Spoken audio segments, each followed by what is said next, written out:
एका 32 वर्षाच्या तरुण राजाला पकडलं गेलं. त्यांच्यासमोर मृत्यू उभा होता. त्यांच्यासमोर लालच उभा होता. त्यांच्यासमोर वेदना उभ्या होत्या. पण ते डगमगले नाही. ते होते धर्मवीर छत्रपती संभाजी महाराज. संभाजी महाराज स्वराज्य संस्थापक छत्रपती शिवाजी महाराज यांचे ज्येष्ठ सुपुत्र. पण ते फक्त राजांचे पुत्र नव्हते. ते स्वतः सिंह होते.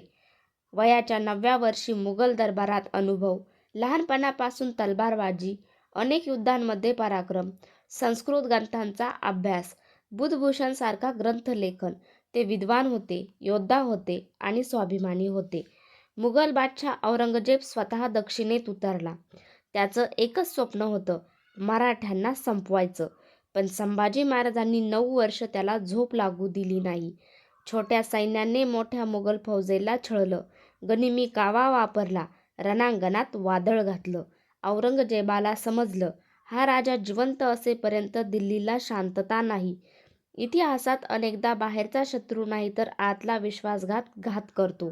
1689 साली संगमेश्वर येथे संभाजी महाराजांना पकडलं गेलं. त्यांना साखळ दंडात बांधलं. जनतेसमोर फिरवलं. अपमान केला. पण त्यांचा चेहरा, डोळ्यात भीती नव्हती, फक्त ज्वाला होती. कल्पना करा, आपल्या राजाला नग्न करून छळलं जातं. डोळे फोडले जातात. जीभ कापली जाते. शरीराचे तुकडे केले जातात. इतका अमानुष अत्याचार.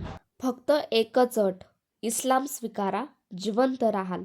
पण संभाजी महाराजांनी सांगितलं, धर्म माझा श्वास आहे. तो काढून घेणार असाल तर प्राणही घ्या. हा फक्त संवाद नव्हता, तो हिंदवी स्वाभिमानाचा इतिहास होता. 11 मार्च 1689 त्यांची हत्या झाली. पण त्या दिवशी एक शरीर संपलं. एक विचार जन्माला आला. मराठे घाबरले नाही, उलट आणखी पेटले.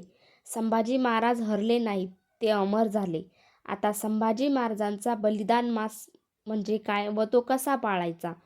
तर फाल्गुन शुद्ध प्रतिपदा ते फाल्गुन अमावास्या हा औरंगजेबाच्या अत्याचारी कैदेत शंभूराजांनी सहन केलेल्या 40 दिवसांच्या यातनांचे स्मरण आणि मानवंदना म्हणून पाळला जातो.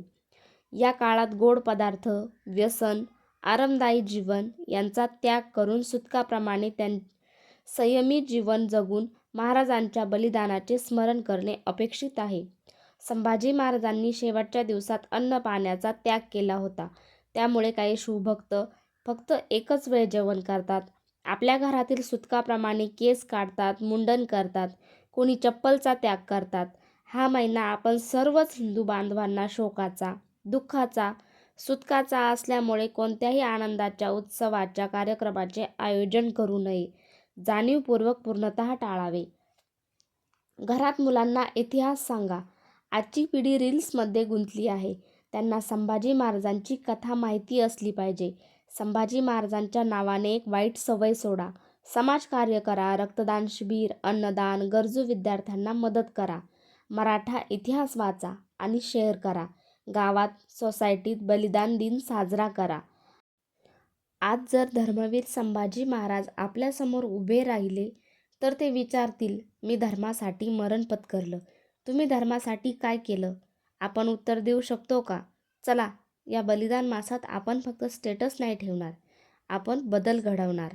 धर्मवीर संभाजी महाराजांना मानाचा मुजरा. जय शिवराय, जय संभाजीराजे. धन्यवाद.